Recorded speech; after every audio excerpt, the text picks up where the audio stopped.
ചെകുത്താന്റെ കാലടികൾ ഭാഗം 3. ഞങ്ങൾ വീടിനുള്ളിൽ പ്രവേശിച്ചപ്പോൾ ആ വയസ്സ് ചെന്ന പാചകക്കാരി മിസ്സിസ് പോട്ടർ അവിടെ ഉണ്ടായിരുന്നു. ഒരു കൊച്ചു പെണ്ണിന്റെ തുണയോടുകൂടി അവരാണ് വീട്ടുകാര്യങ്ങൾ നോക്കിയിരുന്നത്. ഹോംസിന്റെ ചോദ്യങ്ങൾക്കെല്ലാം അവർ ഉടനുടൻ മറുപടി കൊടുത്തു. രാത്രിയിൽ പ്രത്യേകിച്ചൊരു ശബ്ദവും അവർ കേട്ടില്ല. യജമാനന്മാരെല്ലാം രാത്രി വൈകും വരെ നല്ല ഉഷാറിലായിരുന്നു.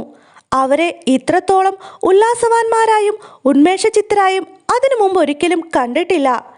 രാവിലെ മുറിയിൽ ചെന്ന് അവരുടെ പേടിപ്പെടുത്തുന്ന ഇരിപ്പും പാകവും കണ്ടപ്പോൾ മിസ്സിസ് പോട്ടർ മോഹലാസ്യപ്പെട്ടു പോയി. വിഷമം മാറിയപ്പോൾ സ്വല്പം നല്ല വായു കയറട്ടെ എന്ന് കരുതി ജനൽ തുറന്നിട്ടു. പെട്ടെന്ന് പുറത്തു വന്ന് വേലക്കാരൻ പയ്യനെ ഡോക്ടറെ വിളിക്കാൻ പറഞ്ഞയക്കുകയും ചെയ്തു. ബ്രെണ്ടയുടെ മൃതശരീരം 2-ാം നിലയിലെ അവളുടെ മുറിയിലാക്കിയിരിക്കുകയാണ്. 4 കരുത്തുറ്റ പുരുഷന്മാർ ചേർന്നാണ് സഹോദരന്മാർ 2 പേരെയും എടുത്ത് ആശുപത്രി വണ്ടിയിൽ കയറ്റിയത്. ഇന്നു മുതൽ ഒറ്റയ്ക്ക് ആ വീട്ടിൽ കഴിഞ്ഞുകൂടാൻ ആ സ്ത്രീക്ക് വയ്യ. അതുകൊണ്ട് ഉച്ച കഴിഞ്ഞ് സ്വന്തം വീട്ടിലേക്ക് പോകാനാണ് ആ പാചകക്കാരി ഉദ്ദേശിക്കുന്നത്. പാചകക്കാരിയുമായുള്ള സംഭാഷണത്തെ തുടർന്ന് ഞങ്ങൾ മൃതശരീരം കിടന്ന 2-ാം നിലയിലേക്ക് പോയി. മരണം കടിച്ചു തുപ്പിയ ശേഷവും ആ യുവതിയുടെ മുഖം മനോഹരവും തേജസ്സുറ്റതുമായിരുന്നു. അവൾ ഇന്നലെ വരെ ഒരസാധാരണ സൗന്ദര്യത്തിടമ്പായിരുന്നുവെന്നത് തീർച്ചയാണ്. പക്ഷേ ഇപ്പോൾ ആ സുന്ദരവദനം ഹൃദയഭേദകമായ ഭയവിഭ്രാന്തിയിൽ കോടിച്ചുളുങ്ങി വിരൂപമായും ഭീഭത്സമായും കാണപ്പെടുന്നു.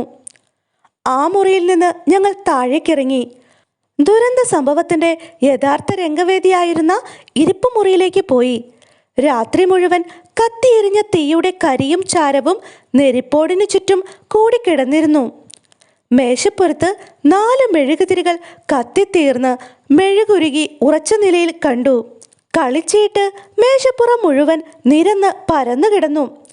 കസേരകൾ മാത്രം സ്ഥാനം മാറ്റി ഭിത്തിയോട് ചേർത്തിട്ടിരിക്കുന്നു. ബാക്കിയെല്ലാം കഴിഞ്ഞ രാത്രിയിൽ കിടന്നിരുന്നതുപോലെ. ഹോംസ് മുറിയിലെല്ലായിടവും ചുവട് വെച്ച് പരിശോധിച്ചു. തുടർന്ന് അകത്തിരുന്നാൽ ഉദ്യാനത്തിൻ്റെ ദൃശ്യം എത്രത്തോളം ലഭിക്കുമെന്ന് നിരീക്ഷിച്ചു. തറയും മച്ചും തീച്ചട്ടിയും ഒന്നും വിടാതെ അദ്ദേഹം അരിച്ചു പെറുക്കി നോക്കി. എന്നിട്ടും കട്ടിപിടിച്ച ഇരുൾമറയ്ക്കുള്ളിൽ എന്തെങ്കിലും പ്രകാശരേണു കണ്ടെത്തിയെന്ന് സൂചിപ്പിക്കുന്ന യാതൊരു ഭാവവും അദ്ദേഹത്തിൽ കാണാൻ കഴിഞ്ഞില്ല. കണ്ണുകളിൽ പെട്ടെന്നുണ്ടാകുന്ന ആ വെട്ടിത്തിളക്കമോ അധരങ്ങളുടെ ആ ഇറുകിപ്പിടുത്തമോ ഒന്നും. എന്തിനാണ് ഈ തീയ്? അദ്ദേഹം ചോദിച്ചു. വസന്തകാല സന്ധ്യയ്ക്ക് ഈ കൊച്ചുമുറിയിൽ അവർ തീ കാഞ്ഞിരുന്നോ? മുറിയിൽ ഈർപ്പവും തണുപ്പവും ഉണ്ടായിരുന്നതുകൊണ്ട് ഞാൻ വന്നതിനു ശേഷമാണ് തീ കത്തിച്ചത്, മോർട്ടിമർ പറഞ്ഞു. മിസ്റ്റർ ഹോംസ്, നിങ്ങളിപ്പോൾ എന്ത് ചെയ്യാൻ പോകുന്നു എന്നൊരു ചോദ്യവും അദ്ദേഹം തൊടുത്തുവിട്ടു. എൻ്റെ സുഹൃത്ത് പുഞ്ചിരിച്ചുകൊണ്ട് എന്നോട് അടക്കത്തിൽ പറഞ്ഞു. കേട്ടോ വാട്സൺ, വല്ലാത്ത മുഷിച്ചിൽ. നമുക്ക് പോയി ആ പുകയില വിഷം സ്വല്പം ഉള്ളിലാക്കണമെന്നൊരു തോന്നൽ. വൈദ്യനെന്ന നിലയിൽ താൻ കാരണസഹിതം കൂടെ കൂടെ വിലക്കാറുള്ളതാണെങ്കിലും. തുടർന്ന് അവരോട് ഇങ്ങനെ പറഞ്ഞു. നിങ്ങളുടെ അനുവാദത്തോടെ ഞങ്ങൾ തൽക്കാലം പിരിയട്ടെ. ഇവിടെ നിന്ന് എന്തെങ്കിലും വിവരം കൂടുതലായി കിട്ടുമെന്ന് എനിക്ക് പ്രതീക്ഷയില്ല. കിട്ടിയ വിവരങ്ങൾ മനസ്സിൽ വെച്ചിട്ട് ഞാനൊന്ന് വിശകലനം ചെയ്യട്ടെ. അറിയത്തക്കതായി എന്തെങ്കിലും ഉണ്ടാകുന്ന പക്ഷം നിങ്ങളെയും വികാരിയച്ഛനെയും അറിയിച്ചു കൊള്ളാം. നമസ്തേ. എന്നാൽ ശരി. ഞങ്ങൾ തിരിച്ച് ഞങ്ങളുടെ വസതിയിൽ എത്തിയ ശേഷം ഹോംസ് അദ്ദേഹത്തിൻ്റെ പ്രിയപ്പെട്ട കസേരയിൽ ചുരുണ്ടുകൂടിയിരുന്നു. ശുഷ്കിച്ച് താപസോചിതമായ അദ്ദേഹത്തിൻ്റെ മുഖം പുകയില പൈപ്പിൽ നിന്നും പൊന്തിയ പുകച്ചുരുളുകളിൽപ്പെട്ട് ഒട്ടും മറഞ്ഞു പോയിരുന്നു. അദ്ദേഹത്തിൻ്റെ നെറ്റി ചുളിഞ്ഞും പുരികം വക്രിച്ചും കണ്ണുകൾ അകലെയെങ്ങോ നോട്ടമുറപ്പിച്ചും ഇരുന്നു. കുറേ നേരം ആ നില തുടർന്നിട്ട് പൈപ്പ് താഴെ വെച്ചുകൊണ്ട് അദ്ദേഹം എഴുന്നേറ്റു. ഈ ഇരിപ്പ് പറ്റില്ല വാട്സൺ. അദ്ദേഹം മൗനം ഭജിച്ചു. നമുക്കൊരുമിച്ച് ഈ പാറയിടുക്കുകളിൽ കൂടി നടന്ന് പൗരാണിക യുഗാവശിഷ്ടങ്ങളായ നല്ല മൂർച്ചയുള്ള കരിങ്കൽ ചീളുകൾ പെറുക്കാം. അദ്ദേഹം ചിരിച്ചുകൊണ്ട് തുടർന്നു. ഈ കേസിൻ്റെ പഴുത് കണ്ടുപിടിക്കുന്നതിനേക്കാൾ എളുപ്പം അതായിരിക്കും. മതിയായ സാധന സാമഗ്രികളില്ലാതെ ഒരു യന്ത്രം മത്സരിച്ചോടിക്കുന്നതും മസ്തിഷ്കം പ്രവർത്തിക്കുന്നതും ഒരുപോലെയാണ്. അത് കഷ്ണങ്ങളായി ചിന്നിച്ചിതറിപ്പോവും. കടൽക്കാറ്റ്, സൂര്യപ്രകാശം, സഹനശക്തി ഇതൊക്കെ തലച്ചോറിന് ആവശ്യമാണ്. നമുക്കിപ്പോൾ നമ്മുടെ നിലപാട് ശാന്തമായി ഒന്ന് നിർവചിച്ചു നോക്കാം. ഞങ്ങൾ പാറയിടുക്കുകളുടെ അരികുപറ്റി നടന്നു പോയിക്കൊണ്ടിരുന്നപ്പോൾ അദ്ദേഹം പറഞ്ഞു, നമ്മൾ വളരെ കുറച്ചു മാത്രം അറിഞ്ഞിരിക്കുന്ന ഈ സംഗതിയിൽ നമുക്ക് ശരിയായ ഒരു പിടി കിട്ടണം. അങ്ങനെയായാൽ പിന്നെ പുതിയ അറിവുകൾ കിട്ടുമ്പോൾ യഥാസ്ഥാനത്ത് കൂട്ടിച്ചേർക്കാൻ കഴിയും. മാനുഷിക പ്രശ്നങ്ങളിൽ പൈശാചിക ശക്തിയുടെ സ്വാധീനവും പ്രവേശനവും ഒരു വസ്തുതയായി അംഗീകരിക്കാൻ സാധ്യമല്ല. നമ്മുടെ മനസ്സിൽ നിന്ന് അത്തരം വ്യർത്ഥ ചിന്ത മുഴുവനായി നീക്കിക്കളഞ്ഞിട്ട് അന്വേഷണം പുനരാരംഭിക്കാം. അങ്ങനെ നോക്കുമ്പോൾ 3 ആളുകൾ സുബോധാവസ്ഥയിലോ അബോധാവസ്ഥയിലോ ആയിരുന്ന മാനുഷിക കരങ്ങളാൽ ദയനീയമായി ആക്രമിക്കപ്പെട്ടു. അതാണ് കേവലമായ അടിസ്ഥാന വസ്തുത. എപ്പോഴാണിത് സംഭവിച്ചത്? മോർട്ടിമർ പറഞ്ഞത് സത്യമാണെങ്കിൽ അയാൾ പോയ ഉടനെ ആയിരുന്നു സംഭവം. അത് വളരെ പ്രധാനപ്പെട്ട ഒരു കണ്ണിയാണ്. എൻ്റെ അനുമാനം അയാൾ പോയി ഏതാനും നിമിഷങ്ങൾ കഴിഞ്ഞ ശേഷമായിരിക്കുമെന്നാണ്. ചീട്ടുകൾ മേശപ്പുറത്ത് കിടപ്പുണ്ടായിരുന്നു. അവർ പതിവായി ഉറങ്ങാൻ കിടക്കാറുള്ള സമയം കഴിഞ്ഞിരുന്നു. എന്നിട്ടും അവർ എഴുന്നേൽക്കുകയോ കസേര പുറകോട്ട് നീക്കിയിടുകയോ ചെയ്തിരുന്നില്ല. അതുകൊണ്ട് ഞാൻ ആവർത്തിച്ചു പറയട്ടെ, അയാൾ പിരിഞ്ഞു പോയ ഉടനെ തന്നെയാണ് സംഭവം നടന്നത്. അത് രാത്രി 11 മണിക്കാവും. നമുക്ക് അടുത്തതായി ചെയ്യാനുള്ള അനിവാര്യമായ അന്വേഷണം മുറിയിൽ നിന്ന് പോയതിനു ശേഷമുള്ള മോർട്ടിമറിൻ്റെ ചലനങ്ങളെയും ഗതിവിഗതികളെയും കുറിച്ചാണ്.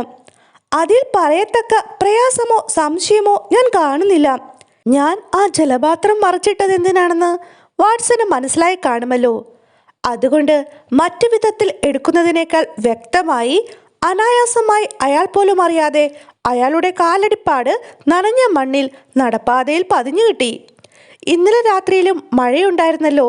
അതുകൊണ്ട് അയാളുടെ കാൽപ്പാട് കണ്ടുപിടിച്ച് ആ വഴിക്ക് അയാളുടെ ചലനങ്ങൾ പിന്തുടരാൻ നമുക്ക് സാധിച്ചിട്ടുണ്ട്. അയാൾ വളരെ വേഗത്തിൽ അയാളുടെ വസതിയുടെ ഭാഗത്തേക്ക് നടന്നു പോയതായിട്ടാണ് കാണുന്നത്. മോർട്ടിമറിനെ രംഗത്തു നിന്ന് ഒഴിവാക്കിയാൽ പുറത്തുനിന്ന് മറ്റൊരാൾ കയ്യേറ്റത്തിന് വന്നതായി സങ്കല്പിക്കണം. ആ വ്യക്തിയെ എങ്ങനെ കണ്ടുപിടിക്കും? മിസ്സിസ് പോട്ടറെ പറ്റി ചിന്തിക്കേണ്ട ആവശ്യമില്ല. അവർ നിരുപദ്രവകാരി തന്നെ. തോട്ടത്തിൽ കൂടി ആരെങ്കിലും പതുങ്ങി വന്ന് ജനാലയ്ക്കൽ കൂടി അവരെ അങ്ങനെ പേടിപ്പെടുത്തി സുബോധം നഷ്ടപ്പെടുത്തക്കവണ്ണം എന്തെങ്കിലും അതിക്രമം ചെയ്തതായിരിക്കുമോ? മോർട്ടിമറിന്റെ വിവരണമാണ് ആ വിധത്തിൽ സംശയിക്കാൻ നമ്മെ പ്രേരിപ്പിക്കുന്നത്. തോട്ടത്തിൽ ആരോ അനങ്ങിയതായി സഹോദരൻ പരാതിപ്പെട്ടെന്ന് അയാൾ പറഞ്ഞല്ലോ. പക്ഷേ അതിലും വൈരുദ്ധ്യം കാണുന്നുണ്ട്. ഇന്നലെ രാത്രി മഴയും കൂരിരുട്ടുമായിരുന്നുവല്ലോ.